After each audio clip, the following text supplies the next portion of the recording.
Hey, I'm Charlie. Today we're going over my 1984 KX 500. These bikes, if you've seen my other video for the 82 KX 125, they're just unicorns in my eyes. They're just super hard to find clean ones, really hard to find parts, unlike the CRs, it seems like you're able to find parts more easily. And even in vintage racing, we just don't see these open bikes racing against all the other bikes. Really common are the CRs, even Makos, and then more rare is to see the KXs and even Suzukis. So I think in some of our races we've had some RM465s, but again, I don't think I've ever seen a KX 500 race in any of our vintage races yet.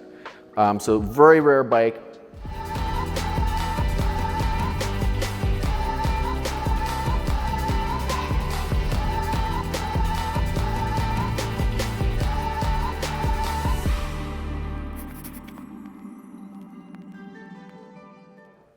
My friend Brian did this build. Eric Gore did the full motor rebuild. A lot of rare one-off, I shouldn't say one-off, but OEM parts that are like what Brian would call unicorn poop, just super rare to find. Like the fork boots. These were really hard to find. Another thing too is the silencer and the exhaust. So those are OEM parts, and again, super hard to find. The bike started as a great bike for a base build, but again, we had to find some parts like the silencer, like the exhaust, like the fork boots, and I think it came out amazing. I've always been a big Kawasaki fan. My first bike was the 82 KX80. You know, I told that story when we were going through the A2 KX 125. If you want to hear about how I earned my money to finally buy my first dirt bike, since my parents wouldn't buy a bike for me. So you could hear more on that story on the KX 125 build. But just, I love this bike.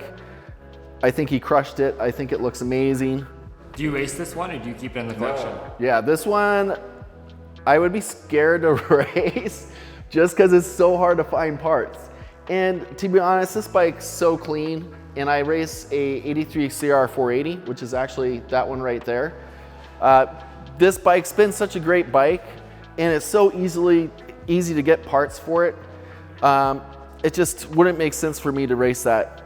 This bike is an 81, 83 class. That one's an 84, so that would go in 84 to 86. And so this bike actually would race against, might as well show you, which is really unfair. It would race against this CR 500.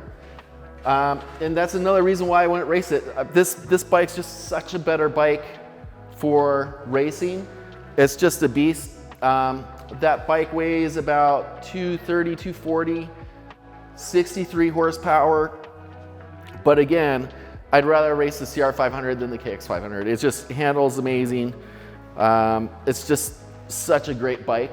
And I think this bike will smoke the KX 500 on the track for handling wise.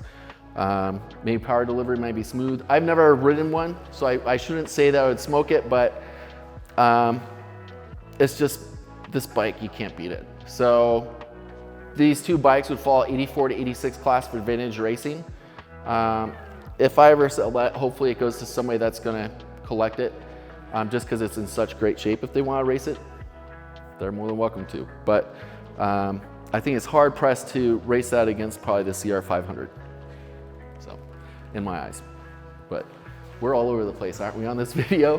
What other questions do you have, Massimo? I think that's it. It's a cool bike. Yeah, it's a cool bike. So, good part of the collection. If you have any questions, post comments below. And hope you appreciate it as much as I do.